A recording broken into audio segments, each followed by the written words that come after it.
All right, we're going to look at sets, and we're going to talk about how sets can be made up of other sets, and we call these subsets. And so, what we do is we're going to say that we can say A is a subset of B. And we're going to write that with A is a subset of B. And so this is our notation for saying subset. And this means that we'll say this is true if every element in A is also in B. So every bit of A fits inside of B. And that's a subset. Now, just like on our other notations, when we were saying something isn't a subset, we'll say A is not a subset of B. And we'll say A is not a subset of B. So we lazily strike it out. And A is not a subset of B if there's at least one element of A that's not in B. So A is not a subset of B if there is at least one element in A that is not in B.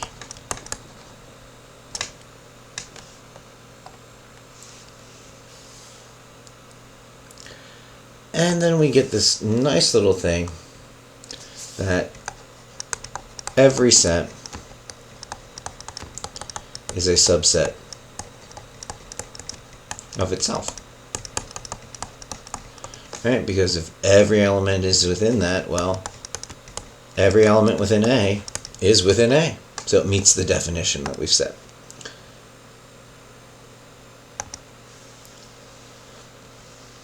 And so let's look at one here. Let me move this up.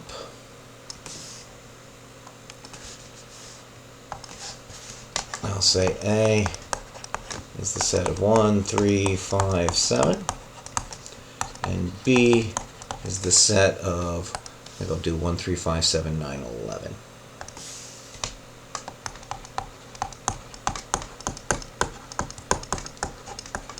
And so I can say A is a subset of B. 1, yep, it's inside of B. Yep, it's inside of B. Yep, it's inside of B. Yep, it's inside of B. Every element of A is an element of B. Now B has some more stuff in it, but everything in A is also in B.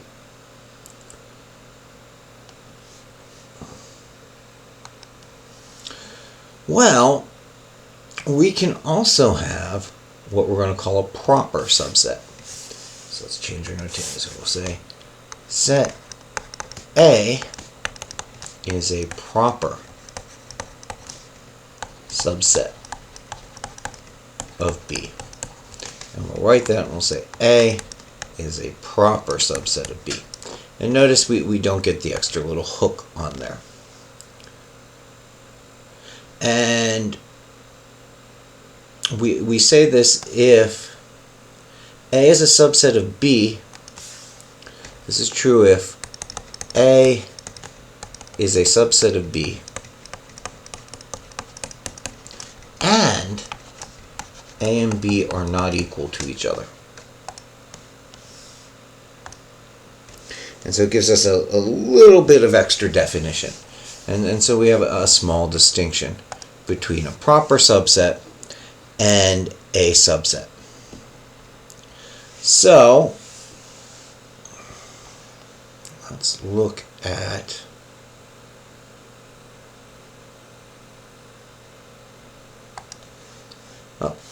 sorry, clicked on something here. You didn't see what I did. Sorry, I'm moving my mouse and pen at the same time. The two do not like that. So I'll go back to A is equal to, and I'll do even numbers this time. And B is equal to 2, 4, 6, 8, 10. Well, A is a subset of B. Right? So every element in A is also in B. And A and B are also not equal, so A is a proper subset of B.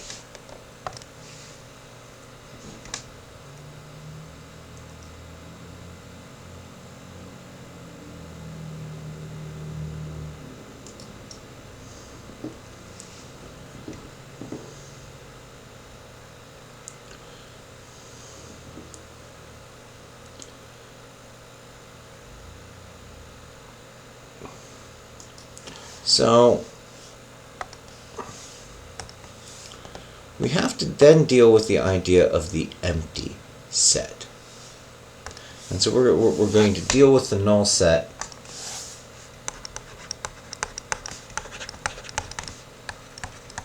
and subsets.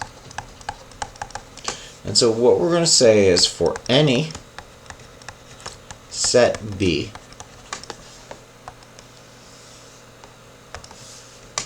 the null set is not a subset of B.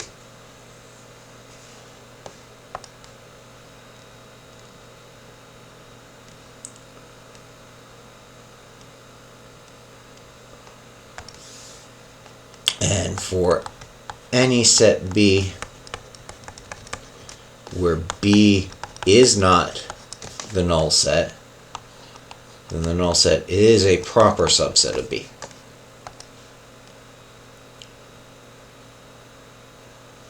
And so this lets us talk and use about the empty set.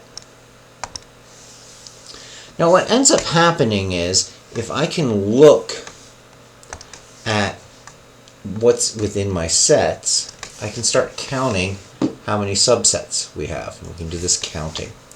And so there's the empty set. It has 0 elements. But it has itself as a subset, and so its number of subsets is 1. So we can say elements and subsets. And so if I have 0 elements, I have 1 subset. If I have 1 element, well, what sets can I have? I can have the set of A, and I can have the empty set. And so this has 2 subsets.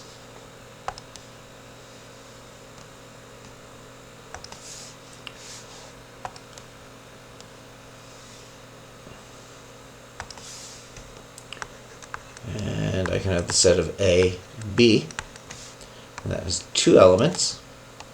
And I can have this set of A, the set of B, right, where none of these equal this, and that has 3 subsets. No, it has 4. I'm missing one in there. Gotta get my count right. What did I forget? Oh yeah, I forgot. Let's do it. Right. It has itself. I like making small little mistakes and showing how we correct them. That's how we learn, making small mistakes, right? Because it can have itself as a subset. There's 1, 2, 3, 4. Well, we should start seeing a pattern here. Let's do one more.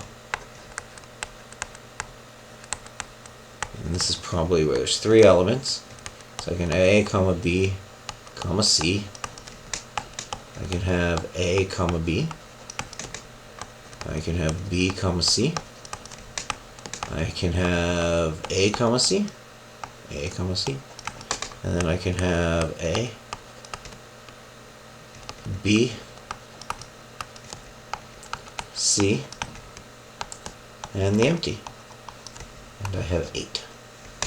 And I'm starting to see a pattern with these numbers. Right? I've got 2, 4, 8, and so on. And so what we can say is the number of subsets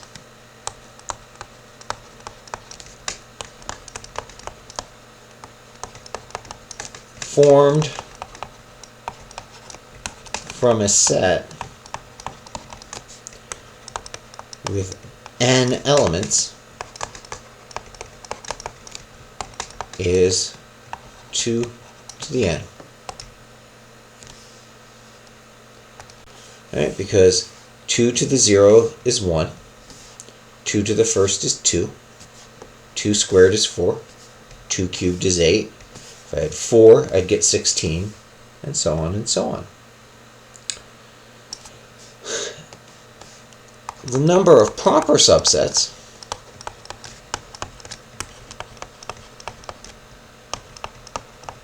well, what's in a proper subset? Well, it can't contain this one. Okay.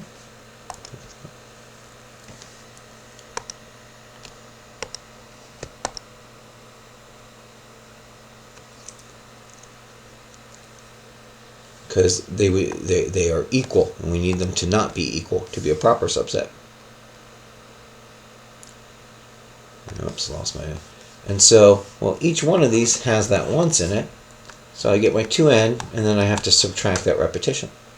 And so I can count the number of proper subsets by taking 2 to the number of elements and subtracting 1.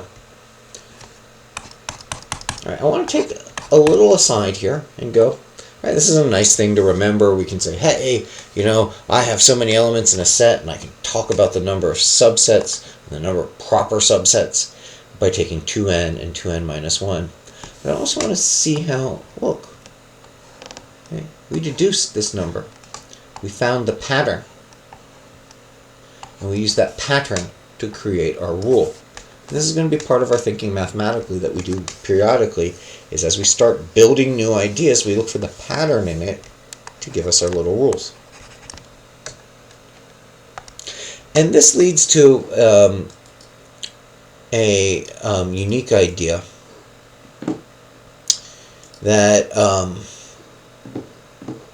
helps us with infinity. And I have a discussion board post that talks about infinity, and we can talk about it a little bit here with the idea of subsets. And so my Hebrew is not the best, but there's a Hebrew character that gets used called Aleph, and I'm trying to, has a very weak arm here and a thick arm here, and I am not good at Hebrew. So how am I going, whoops, get this back, how am I going to draw Aleph? Let's see here. Get my, it's one that I don't have to draw that often, so it curves like this, it comes back up and has a thick tail, and it comes back down and has a thick tail over here, and then it gets a number. And we're going to say that's going to be all of the numbers in natural numbers. It's the number of natural numbers, which is infinite. Right? So this is our, right, we have an infinite cardinality of natural numbers, and it's going to get this Aleph, which means that the number of subsets in natural numbers is 2.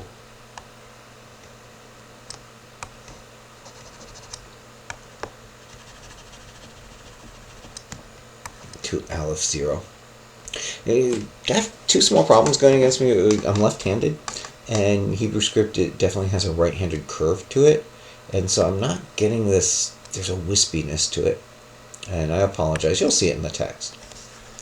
And so that's the number of sets it has that contain, but it has a number of proper subsets. That curve isn't more, oh well. Get that wispiness, and then that thick bar across, and then that wispiness and the thick bar under. It has 2 to the Aleph minus 1. And this is infinity. I can count all the subsets in an infinite thing, because that pattern's going to hold true. Even if I can't get to the end, I can do that. Now, we can say, hey,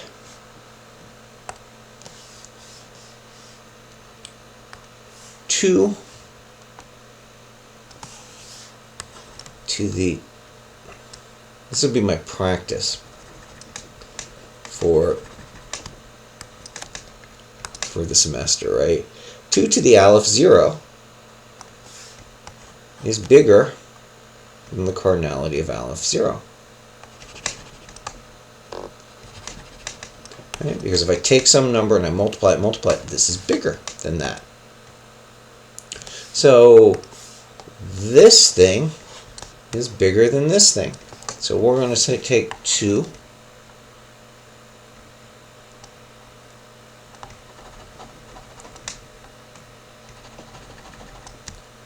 to the 0, and we're going to say, hey, since you're a bigger infinity, since there's more stuff in you than you, we're going to call you the next aleph up, aleph 1.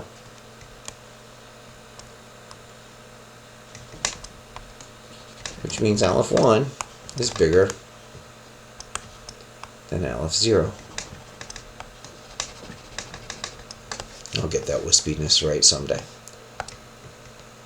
And so we can actually say that aleph 0 is the smallest cardinal number in an infinite hierarchy. And so there is some hierarchy of infinities. Because once I make this thing, I can use the same argument to talk about its number of subsets and its number of proper subsets. And I can get bigger and bigger infinities.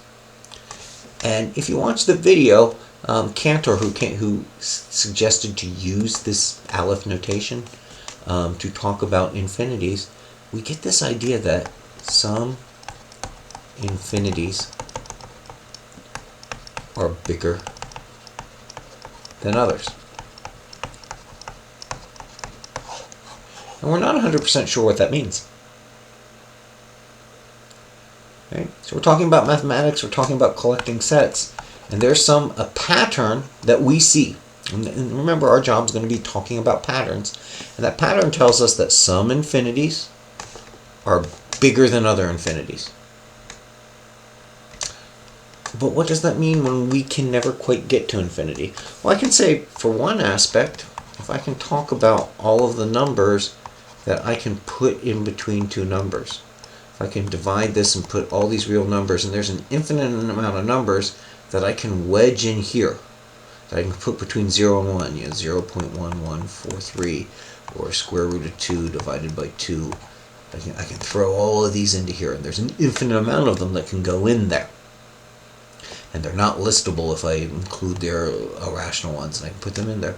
Well, that has a difference than distinctly countable things that I can map in there.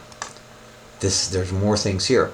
And in physics, we see that happening with quantum mechanics. There are things that come out quantum mechanically that the math works slightly differently than if it was infinitely divisible. And so we can do something with those infinities, and it's within a scale that's contained in something we can hold. Now, I'm not going to test you on this. There's just going to be a few homework problems that I ask you to identify this. But what it makes us to think about is these things that we have invented as human beings, that we use to describe things, have a pattern that hints to us about the reality we're in. And we should appreciate that we're starting to see patterns that we can use. And talking about infinities does matter, because we build in an infinite universe out of infinitely small things. Well, not infinitely small. Our particles and atoms have a size. And so that's a little philosophical quandary chapter 2, section 2 ends with. Please watch the video on the discussion board. I think it looks at it fairly in a nice way. And just remember, we're not going to be diving deep into infinities, but in the future we're going to see things where when we do certain types of divisions and we want remainders, or we don't want remainders, or we get numbers that repeat, that it hints back that these infinities are different, and there's a reason why we do different things. with different types of numbers. And I always like having a why when doing stuff, and also that there's some some unknowns for mathematics, right? Is there a biggest infinity? Is this the true base, or can I break this down into other ways? And set theory is trying to work on that. And every time we learn from this, there will probably be some new other question in it. And it's okay to have those questions.